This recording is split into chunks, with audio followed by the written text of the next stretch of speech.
চৈত্রের শেষ বিকেলটা যেন আর 5টা দিনের মতো নয়। আগুন রাঙা আকাশের নিচে গাঢ় হয়ে ওঠে ভক্তির ছোঁয়া, আর মাটির গন্ধে মিশে যায় শতাব্দী প্রাচীন এক সংস্কার, চড়ক পুজো। পিলখানা থেকে শুরু করে পূর্ব সেনপাড়া, উত্তর সুকান্তনগর, পুরো জলপাইগুড়ি জুড়ে এদিন ছিল উৎসবের আমেজ। পিলখানা এলাকার উপাসনা ক্লাবের মাঠে সোমবার বিকেল থেকেই উপচে পড়া ভিড়। লোকজনের কোলাহলে মাঠ গমগম করছে, কিন্তু মঞ্চে যেন সম্পূর্ণ আলাদা এক আবহ। চড়কব্রতীদের চোখে মুখে নিবেদন, মনে অনুশাসন আর শরীরে ভক্তির চিহ্ন। পুজোর নিয়মকানুন শেষে শুরু হয় মূল অনুষ্ঠান, চড়ক ঘোরানো।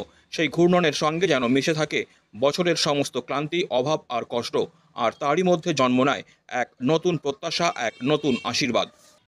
নিয়ম পদ্ধতি স্যার দেখুন, আমার যে যখন দেলটা স্নান হয় আর কি, বাড়িতে পূজা হয়, মাঠে চড়কটা হয়, যখন স্নান হয় তার নিয়ম পদ্ধতি যা আছে সেটা করতে হয়।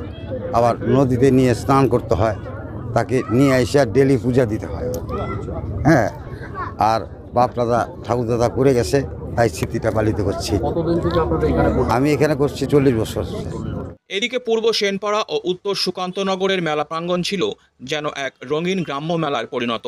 ছোট ছোট দোকান, মুখরোচক খাবার, খেলনার দোকান আর লোক সংস্কৃতির প্রাণবন্ত উন্মাদনা। জয়ন্ত সেন, চড়ক মেলা কমিটির অন্যতম উদ্যোক্তা, জানান, 2004 সাল থেকে আমরা এই পুজো এবং মেলার আয়োজন করে আসছি।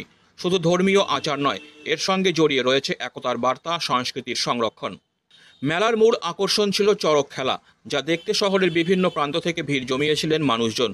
চড়ক পূজা শুধু একটি প্রথাগত অনুষ্ঠান নয়, এটি মাটির কাছাকাছি দাঁড়িয়ে বিশ্বাস আর সংস্কারকে নতুন করে খুঁজে পাওয়ার দিন। আসাম থেকে এটা চলছে, এই চড়ক মেলাটা।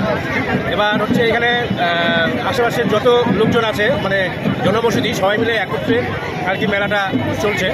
আর অ্যাকচুয়ালি এটা এখানে যারা চড়ক মেলাটা ঘোরায়, আমরা তাদেরকে বাইরের থেকে নিয়ে এসেছি। আর এখানে আমাদের একটা কমিটি আছে, চড়ক পূজা কমিটি, সেই কমিটি পরিচালনা করে সমস্ত মেলাটা। মেলাকে ঘিরে কোন কোন দোকানপাট এসছে এখানে অনেক আছে, ফুচকা আছে, চাউমিন আছে, বাচ্চাদের খেলনা আছে, তারপরে আইসক্রিম, বিভিন্ন রকম দোকান। একটা মেলায় যেরকম দোকান। কতক্ষণ ধরে এই মেলা শুরু হয়েছে আর এই খেলা কতক্ষণ ধরে চলবে? এখানে অ্যাকচুয়ালি 6টার থেকে স্টার্ট হয়েছে, লোকজন আসা শুরু হয়েছে, দোকানপাট স্টার্ট হয়ে গেছে। আর আমাদের মোটামুটি 8:30 থেকে 9টার মধ্যে আমরা চড়ক মেলাটা ঘোরাবো আর কি। কারণ হচ্ছে যদি তাড়াতাড়ি করি, কারণ মেলাটাই নষ্ট হয়ে যাবে, পাবলিক সব চলে যাবে, এবার ব্যবসাটা নষ্ট হয়ে যাবে, ব্যবসা খারাপ হয়ে যাবে।